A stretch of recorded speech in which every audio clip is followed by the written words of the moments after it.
collaboration. Hello. Hello? Come with me. I have a sweet treat in store. It is time. Hello, BookTube. I'm Shawn the Book Maniac. Welcome back to my channel. I am here with a very special guest, booktuber from the UK that I have been following for some months, and he is just getting exponentially more endearing to me as time goes by, and I am delighted to have on my channel, and that is Edd from Gagging4Lit. Welcome, Edd. Hello. Hi. How lovely to have you here, and attired completely in character. So what's your ensemble tonight, Edd? I'm in one of my gowns. A friend said this was like a smoking jacket when I saw them last week. I suppose it does. And then underneath I have my pajamas. Fabulous. Because it is morning in the UK. Late morning. Morning, and you've got a big cup of what there? Tea? Is it tea? No, it's a latte from my little coffee machine. Oh, fabulous. In my Matilda mug. That is a very bookish mug. That is fantastic.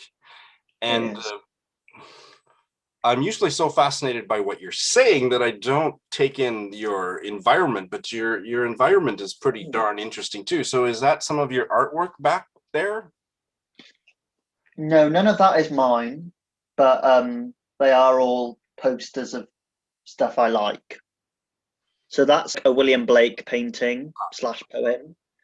That is a Wuthering Heights poster. Most of those I just got when I was about 18, 19, 20. Fabulous. Very, very literary ensemble. Congratulations. Thank you very much. Yeah, like then on the other side I have like my less literary ones. Like Madonna, Mariah Carey. Diva. Yeah, I did that one myself with a printing press. Last year we went to like a Victorian style printing press. That was the first year of my course. That was in a poetry workshop. Probably about this time last year we did that actually. Most people were doing words like duality and poetry, and I was doing words like diva. That's fantastic. So, why Gagging4Lit? It's a very Well, before I started my channel, my name was Gagging4It. That was just my YouTube pseudonym. I'm scared to ask for any more information about why you came up with that one. But it was kind of like a troll account, but I was like a nice troll, so I wouldn't troll anyone abuse or anything like that. Just like the kind of videos I watch on YouTube that aren't bookish ones, like Wendy Williams. She's like an American talk show host, but she has like a TV show, but they put it on YouTube every day. She like is a comedian kind of, so I would comment like funny things back, and sometimes people would like them. And then I was on one of Adam from Memento Mori's live streams, maybe about this time last year actually. Okay. And I was saying maybe I'll start a YouTube channel. What should my name be? Should I just have my normal name? And then he could see the name Gagging4It, and then he said just put Gagging4Lit. That's an interesting name. So this is a blame it on Adam name. That's fantastic. You know that Adam is my friend. He's been in my house. Oh, well, after that, he blocked me from the live streams. Oh, well. By accident, I think. Bots started storming the live stream, so then I started responding to the bots. So I think he just was blocking everything that was commenting. That is hilarious. I've spoken to him on Instagram since then, so I don't think I'm like blocked in a bad way. Okay, that's good. Well, Adam is a friend of mine, and he visited Tokyo, and I had him Wow. to my place. Yeah, and yeah, so that's fantastic. It's a small world. Oh, well, this is. I hope he comes back to YouTube. I hope he comes back to. Yeah, I miss his channel so much. It's one of a kind. So tell us about where you are in the world and what you're doing, and then let's get into the books. So at the moment I am in Stockport in the UK, which is a bigger town. I think it's a town in Manchester, so it's like on the outskirts of Manchester, kind of. And I'm at uni in Manchester, at university, so it's near there.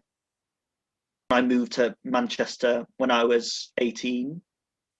My job in a call centre was near here, so that's why I moved here. But it was mostly just wonderful to have my own flat that I like, living alone. Welcome to my Caucasian home. Yes, this is my house. This is how I live. Honestly, this is me, all this. I'm from South Wales, so I'm Welsh. You're Welsh? Oh, But I'm from South Wales, near the border. So. Oh my God! You know that I'm fairly obsessed. Yeah, you love Welsh novelists. Yeah. Oh my God. Okay. Well, we've got a lot to talk about here, but I will edit this comment out if you think it's too risque. But when you were working at this call center, is that where the gagging for it name came up? No. If you go to the profile or the account on YouTube, you can see when someone started their channel. Or when they created their YouTube account. So it says like Gagging4Lit, and then it says like 2013. So that's when Gagging4It was a thing. And you use in your comments on some of my videos, you've used gagging, which means you're dying to read something. Yes. So I think gagging. I'm gagging. I am still gagging. Gagging has the like normal term for gagging, which is like retching. Right. And I think gagging can also mean like a joke. That was a gag. I thought it was a joke. A gag, that's right. It can also mean like you're desperate for something. I think. Well, that's definitely how you use it now. I'm excited. So Chester, yeah, I'm gagging to read this. I do use it that way as well. Oh, yeah, it's interesting. You are going to gag. Absolutely gagging for it. The Gagging4Lit. The Gagging4Lit. Absolutely. Gagging4Lit.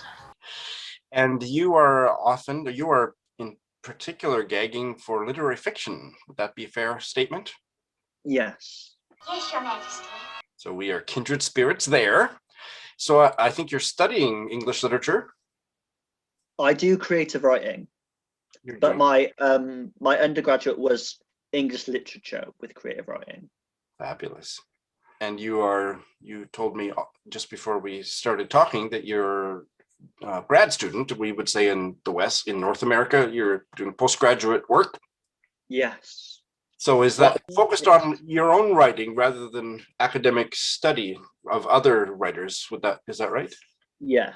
Oh, wow. But it depends what modules you choose, because some modules I've done are just like writing essays and composition and things like that. So some of it is just like a normal literature degree module, but others are where I focus on my own writing. So last year I did more like literary module ones, and then this year I'm doing my own writing.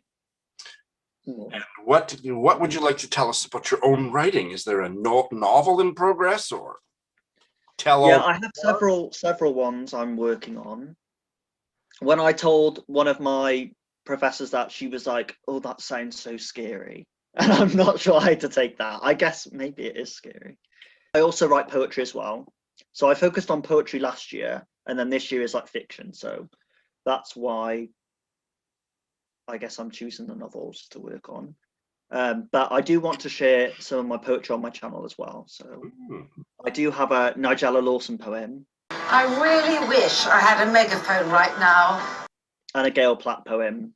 I might work on those this month to upload them. Be patient with me. Because I want to use lots of clips for those. When you say a Nigella Lawson poem, you mean it's a poem inspired by her, about her? It's inspired by her and one of her recipes.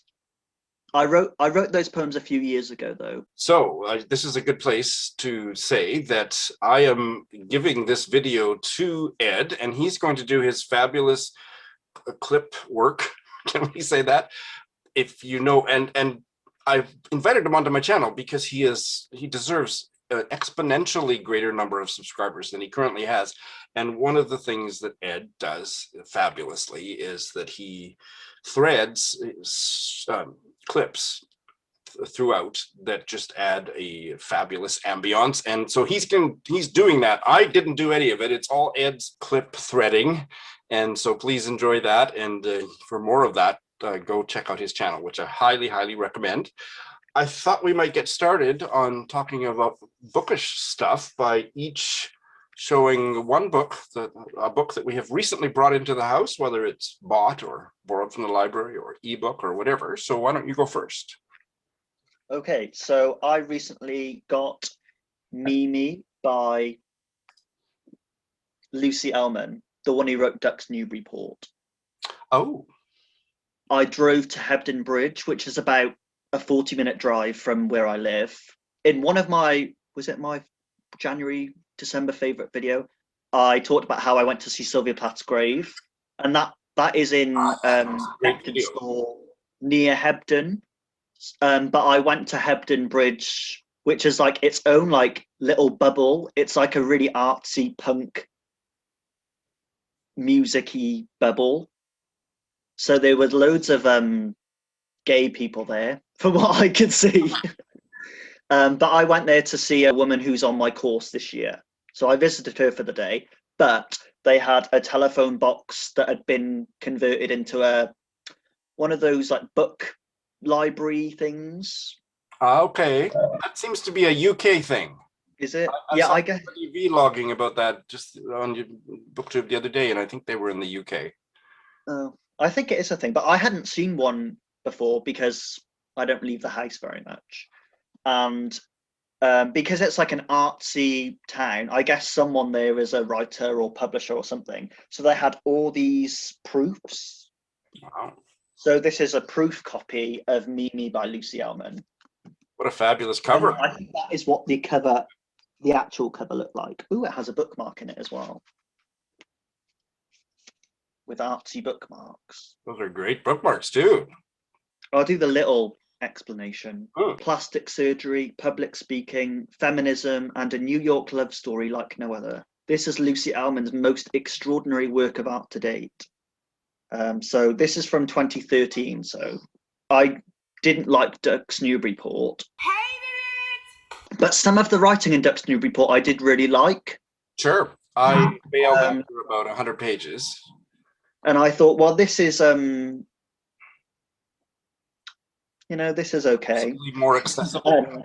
It's not Ducks Newburyport, so I thought maybe this will be like some of the writing I liked in Ducks Newburyport, but all the way through. I doubt that. I'm flying blind here. Did you read the whole of Ducks Newburyport?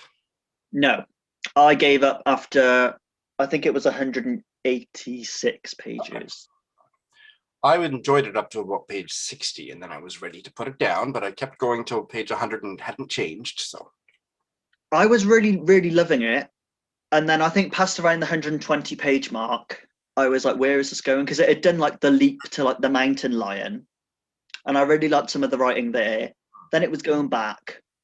And I was like, right, where is she going during her day? She's like baking, which I was really excited to read about because I love baking, but she barely describes what she bakes or anything, and she just moans about her husband. You think you'll ever give it another try? You recently did the rereading tag, didn't you? No, not really. It's going to be in my DNF tag actually. Yeah, it's on the pile. I can see it, the brick of it. Maybe I probably won't read this for like another year, but maybe if I like this, I would consider rereading Ducks Newburyport. But I think based on what I said about it in my video of it, I was like, I think I got everything out of it that I wanted. Like, I think I could just tell like the stream of consciousness. There wasn't that much depth to it. So. I am not going to get rid of my copy so that I have the option of going back to it at some point in the future, but it's not high on my list. The most recent book that just came in the mail today is a Scottish novel, Siphonophore, by Jaimie Batchan. And I heard about this on the booktuber Mark Nash's channel. Oh, I've heard of him, yeah. He read it, and he and I have very different literary tastes, but what he said about it sounded interesting. It's historical fiction with a bit of a It's a sci-fi twist. I mean, it's a little bit scary for me because I don't like too much woo-woo outside of realistic fiction, but the hero is marooned following independent, so I think it's alternate history. I don't know much about Scottish history, but this doesn't sound like the true Scottish history. So he's marooned following independent Scotland's doomed colonization attempt at the end of the 17th century. Did Scotland try to colonize another country at the end of the 17th century? Scotland wasn't independent, was it? I don't think so. I don't think they've ever been independent. Well, I think they were kind of they were before the British colonized them. Right. But that was all done and dusted by the end of the 17th century. So I think this is kind of not grounded in reality. Okay. And then worse still, he's a character in a novel whose author is dying and he's running out of time. So it's got that meta thing happening. Not usually my thing, but it captured my interest enough that I thought I'm going to give it a try. So Siphonophore. Do you want to do a buddy read? I've never done a buddy read. You haven't done a buddy read? Once Kieran from KD Books mentioned doing a buddy read to me, and I was like, it sounds really annoying. Well, no, that's just Kieran. Kieran's really annoying. No, he's okay, but I don't know. I just felt like it was a joke, Kieran. Love you, mean it. I don't know. I'm like, I don't want someone harassing me every day. How much have you read? What do you think of this chapter? And then what if they've read more? Then I feel like they'll ruin it for me, or I don't know. I just don't think. Maybe one day I will, but at the moment I don't think. You could take baby steps. You could buddy read a short story. I just read a short story in one go. That's right. So that's right. Maybe if I was rereading a book, I could do a buddy read. But then that's not as fun, is it? I don't know. Maybe one day I'd do a buddy read. Well, I don't think that there's any bylaws on BookTube that you have to participate in buddy reads. And I get overwhelmed with them because I can't say no, and I like to make new friends through buddy reading books together. But I also like to have a lot of time and space to just read in the same way that you're describing. So I'm always struggling to find a balance between that. And actually thinking that maybe 2022, I might have a moratorium on buddy reads and just read all by my lonesome again and see how that goes. But I do enjoy buddy reads, but they do tend to also kind of take over my life because I can't say no. I think if I was going to do a buddy read, I would want to do like a buddy reading vlog or something where we keep uploading every day what we're reading together. That would be a cool way of doing it. And I have done that. I've done buddy reads where we didn't actually talk. We just exchanged videos and then commented on each other's videos and posted them. And that was fun. That's an interesting way to do it. I agree. Anyway, so you are Welsh. Tell me about your Welsh identity. Trying to get personal on me. Okay, so I grew up near the Severn Bridge. So there's the River Severn between England and the south of Wales. So southeast Wales, there's the River Severn and the River Wye. So I used to actually work on the Severn Bridge as a toll collector as well. But now it's all automated as of the last like 2-3 years. So you can kind of see the Severn Bridge from my parents' house. My dad's mother is proper Welsh, and she's from a little Welsh village. And then my dad's dad, he was English, and he was like I think he owned a pub. And then my dad's mum started working as like a chef for the pub. And then my mum's parents, her dad was Northern Irish, and he came over after he fought in World War II. And then my mum's mum was from Liverpool. Well, you've got the whole UK and more all in your family tree. But my parents have lived in Wales. My mum's lived in Wales since she was a teenager. And then my dad's lived in Wales all his life, basically. So, and they still have the same house in our village in Wales. Wow. And then I moved to Manchester when I was 18.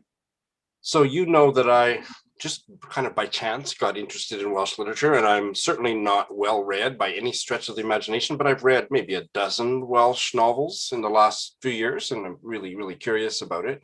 And the writer that is like maybe your father, was born in England, but lived most of her life going back and forth between Wales and England. What is her name? God.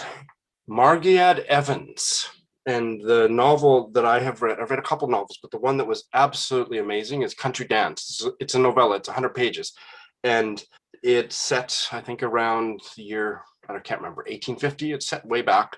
But all of the Welsh characters live on the English side of the border, and all of the English characters in the story live on the Welsh side.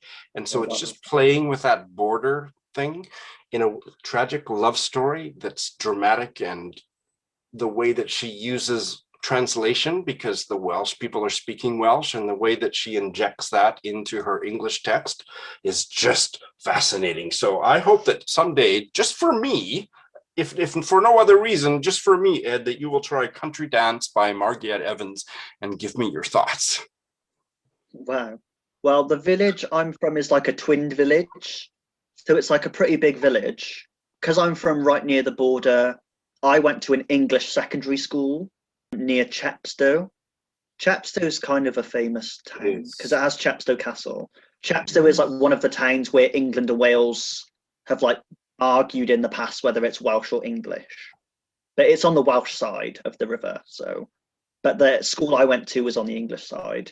When I was a child, I went to a Welsh primary school in the village. So that's why I probably don't sound very Welsh. But my brothers and the rest of my family sound more Welsh than me. Interesting.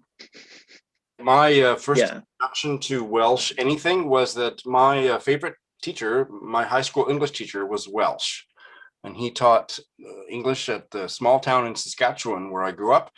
And he was famous, Mr. Roberts, for being completely anti-monarchist. Oh, wow. Well, I think that's fairly common in Wales. Would you agree? Maybe like in most of Wales, that's true.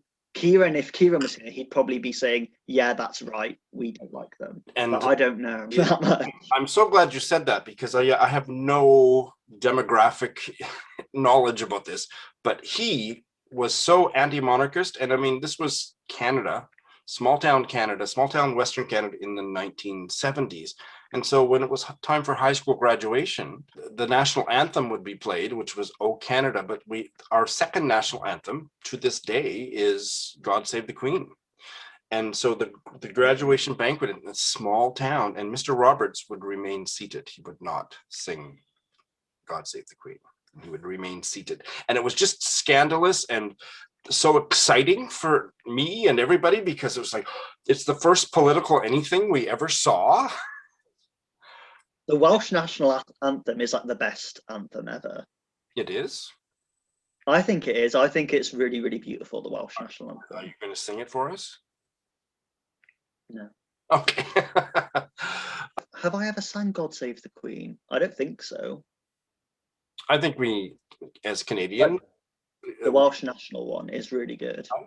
And ironically, he was my favorite teacher. And I, all through my pre-adolescence to the present day, I have been not really a monarchist, but just fascinated by the royal family, and read biographies of Queen Victoria when I was 12 years old and stuff. But my favorite that sounds awesome. was very anti-monarchist. Well, my favorite teacher in school was also Welsh, but she was a home economics teacher, so she did cookery.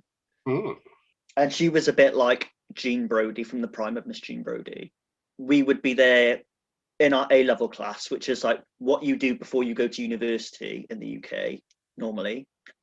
So we'd be there with our like textbooks. There were only 4 of us in the class because the other 14 people failed the first year. And we'd be there with our textbooks out, and she'd be telling us about how she was sleeping with this married man. And it was just brilliant. Fabulous. So Welsh novels, Welsh writers, anybody that you would like to recommend, or have any favorite? I would say David Jones isn't talked about that much. He wrote, it's kind of a bit like The Wasteland by T.S. Eliot. So, and I think he wrote it after World War One, but his long poem called In Parenthesis, that's set in World War One, I think. The title of the poem is called In Parentheses? Yeah. Oh. IN and then parenthesis. I never hear that talked about very much. Oh. And I also like Gillian Clarke. She's probably a more accessible Welsh poet. But yeah, I like In Parentheses. Is it in Welsh? I can't remember. It's in English. I don't know if there's any Welsh in it, but In Parentheses was good. I don't think I've read any Welsh novelists as far as I know. I only really read Welsh poets. I've read Howl's Moving Castle by Diana Wynne Jones. Have you heard of that? I have seen the Hayao Miyazaki movie of it. Yeah, I love that movie. Well, some parts of that look like rural Wales in the picture. The movie. Oh, okay. I don't remember the movie so well. I saw it when I love the movie. came out of When I read the book, I found the book really boring in parts. Because the movie was changed. Like, I think the basic plot of the movie follows what she wrote, but in the book, it's actually like a floating castle. But in the movie, it's like a whole contraption. So I prefer the movie a lot more. That's the only Welsh novel I've read, I think, which is really bad. Well, I can recommend some more Welsh literature to you, but that would just be weird. So my strongest memory of the movie is that I saw it in Vancouver. It's like not the premiere, but it was just recently released.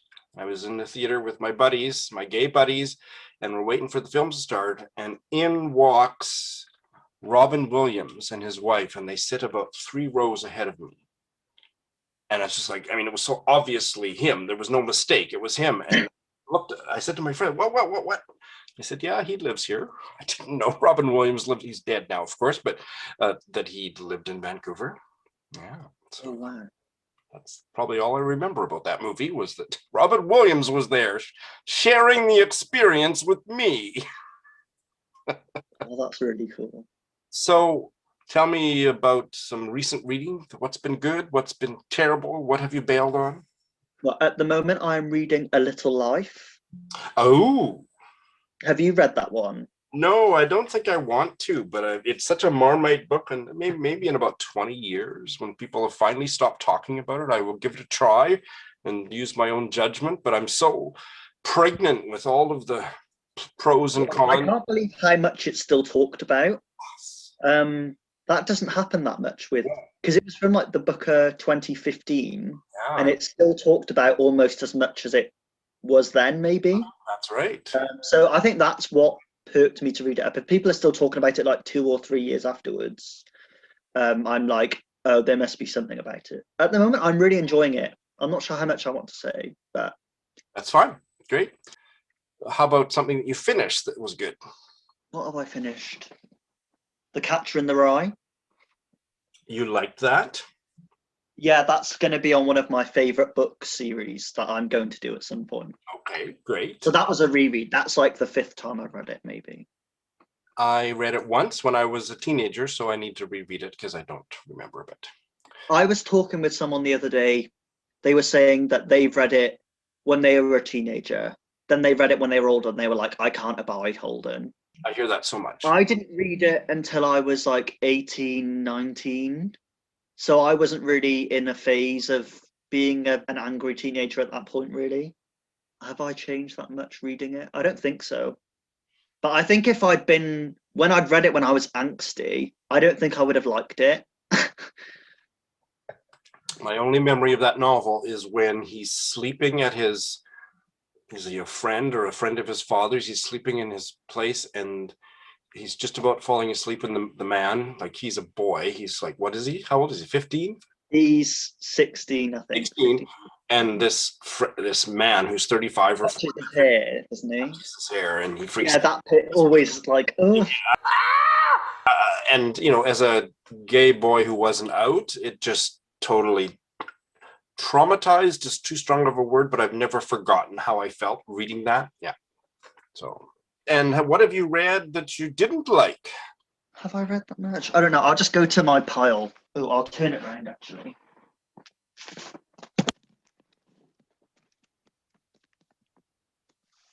So, Shawn, on my chaise longue, I have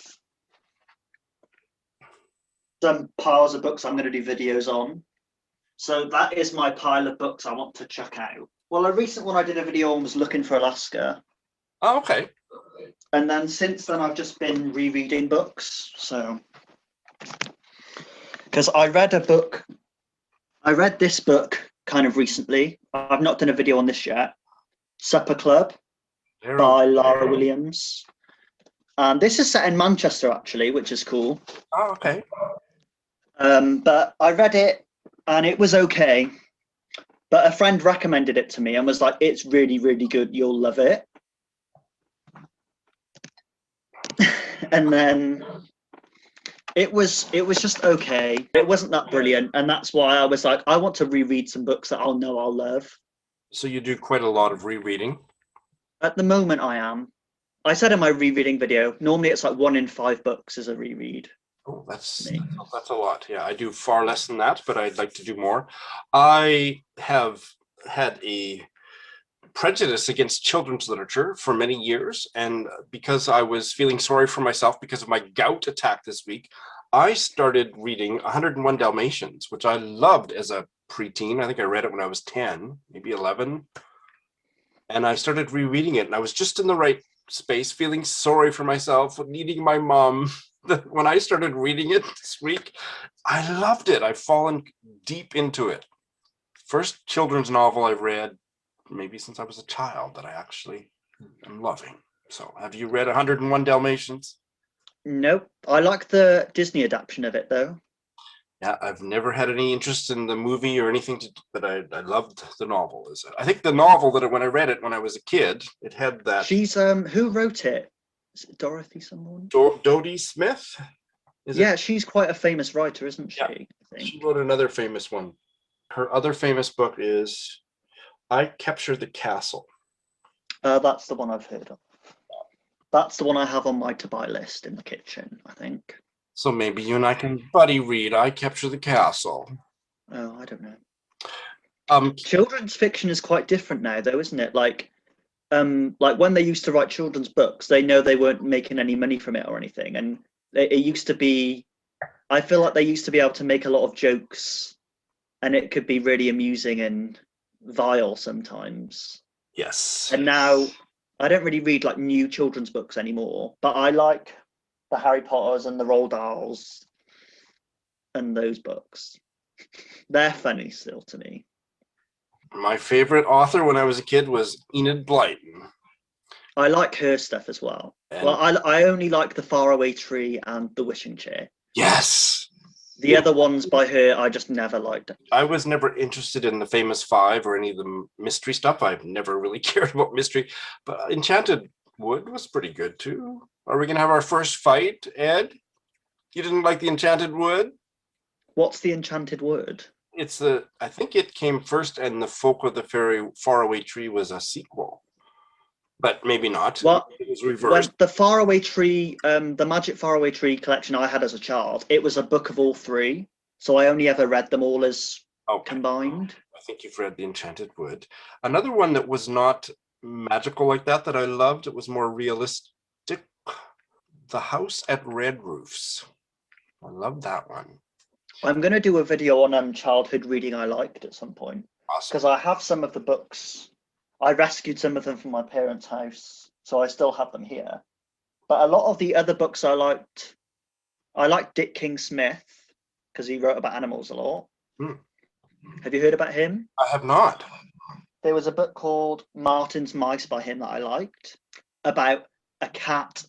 It's like a farm cat, and then it starts keeping like mice because it likes them. I think the other cats that live near are like, I can smell mice, and the whole thing is he's like kind of having his own like zoo of mice, but he is like a really nice cat. I think he's a vegetarian cat or something like that. He must be. That sounds fabulous. How about the Jennings books? Not heard of those. Yeah. I've not read Jacqueline Wilson either. When I was growing up, a lot of people liked her. I think probably the Jennings books were written before even I came of age, but I loved them. They're British boarding school stories for middle grade, and Jennings and his partner in crime, his friend was Derbyshire, and I loved the stories. Then they were really funny, but I think there was a TV series that came out in the 70s because there was photos from the TV series that were on the cover, and Jennings was so cute, and I fell in love with Jennings from those photos on the cover. I read Coraline by Neil Gaiman about 3 years ago because it's one of my favorite animated movies. Okay. So I read that as an adult, so I don't know if I would have liked that as a child. But I really love the movie. And I have some more Neil Gaiman to read. Do you read much gay fiction? I really like Alan Hollinghurst. Which are your favorites of his? I've read probably my favorites are The Line of Beauty. Yes, my The favorite. Swimming Pool Library.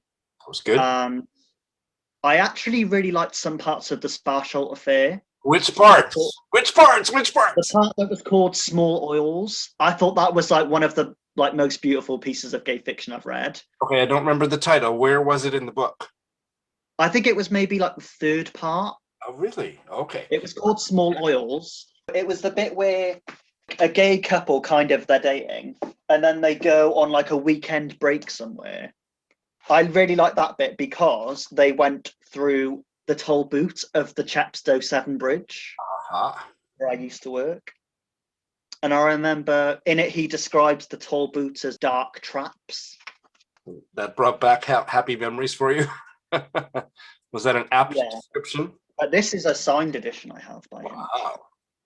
Very nice. I have a signed edition of what was the earliest one that you liked? The Swimming Pool Library. That was the library. I have a signed. He came to the Gay Games in Vancouver in 1990, and I have a signed copy of. I loved the first two, especially the first section of Sparsholt Affair. Yeah. And I quite liked the second one, and then I didn't really like the rest of it at all. I was quite disappointed by it. Small Oils is the third part, yeah. Small Oils. Okay. And I don't remember the sections from section 3 onwards. Just remember that I didn't care for them as much as the first two. I really liked some of this. I remember a bit about him sailing.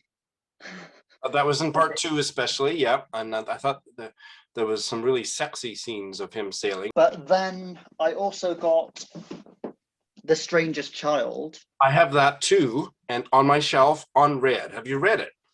I gave up on it actually by like page 211. I have not tried it. I heard quite mixed reviews and was never moved to pick it up. Well, someone the other day said somewhere that it was one of their favorites of his. But when I was reading it, I was like, this is probably one of the most boring novels I've ever read. So I was really surprised. I just remember it being before World War I or something. Yeah. And they erect a statue of someone and they're like, oh my God, he's a great masculine guy. And I was like, when is the seedy gay stuff going to happen? Well, I might come back to it if I hear more about it, but at the point I'm like, by 211, I don't remember anything happening at all. I think it was something like, because it's early on, I don't think this is much of a spoiler. A young wife is like, oh, a letter from before my husband married me. Was he sleeping with some man? And I was like, oh, it's getting good. But it wasn't developing into anything. So I was like, DNF'd. And I was like, I can't believe I'm DNFing one of my favorite gay authors. And I also have, what's the other one I have of his to read? The Spell. That's back there to read. I read The Spell. That is my TBR pile. How fabulous. Have you read The Spell? I have not.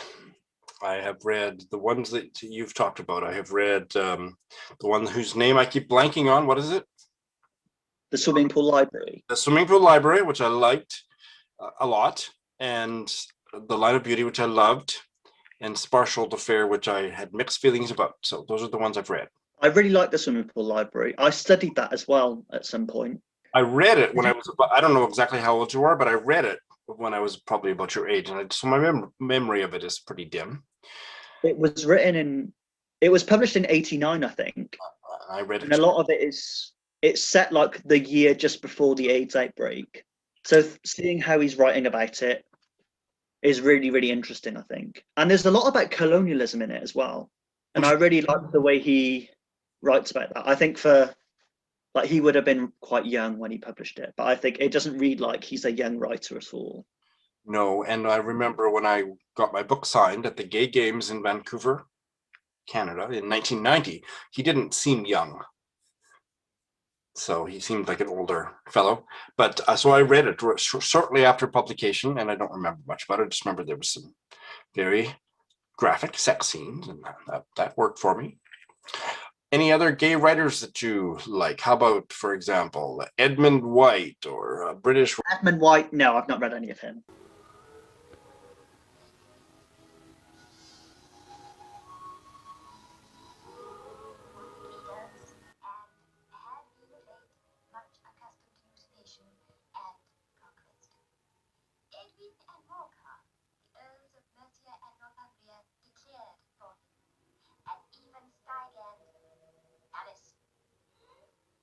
I can't wind this interview down until I've asked you about your favorite Canadian writers. I think I've watched any, apart from Margaret Atwood. Did you see the big faux pas when I had Kieran on my channel and I was bitching about the fact that so few Canadian writers are even nominated for the Booker? He said, Margaret Atwood won the Booker last year, but Margaret Atwood is such an international. Yeah, she doesn't really count. I almost don't count her. So you've not read any, but Margaret. I don't know names them, and maybe some of them will be Canadian, but I don't think so. We have a lot of fair to middling writers. We don't have a lot of great writers. So Margaret Atwood would be one. Alice Munro won the Nobel. Mavis Gallant lived the last half of her life in Paris writing short stories, and she's the master of the short story. There's other writers that I like that are new in their career, and there's other writers that people think are fabulous that I don't think are that great. So yeah, I've kind of raised the topic of Canadian literature, and here I am kind of poo-pooing it. Oh, sorry. Yeah, I think I've only read Margaret Atwood, maybe.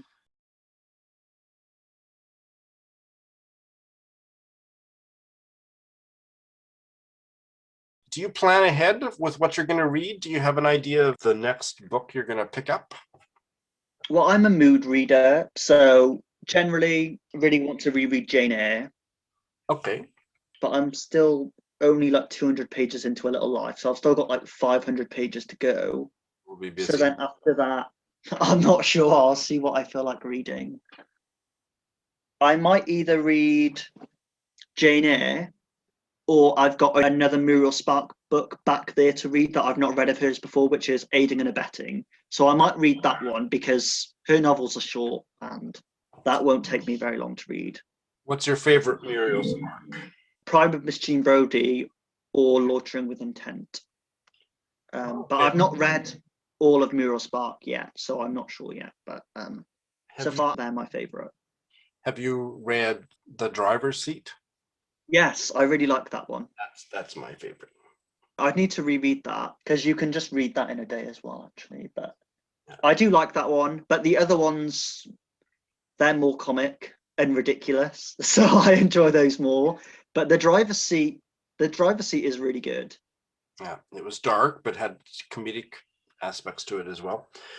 The one by Hanya Yanagihara that interests me more than A Little Life is, I think it was published 2 years before A Little Life, The People in the Trees. Do you know about that one? I had a friend read that and then he gave up on it, but I think he gives up on most things he reads, so I don't know. I don't know if I will like it, but it's probably one that I would pick up before I ever picked up A Little Life. Ed, thank you so much for gracing my channel with your presence, and any parting thoughts? My next video will probably be like one of my poetry ones, like either the Nigella poem or the Gail Platt poem.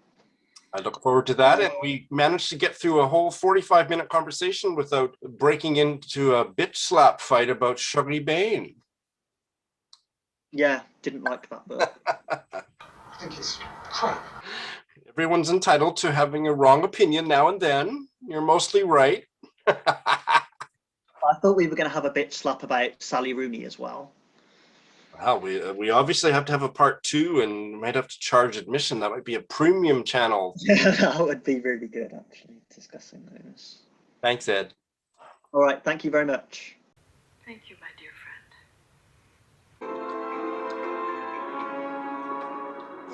friends, best friends.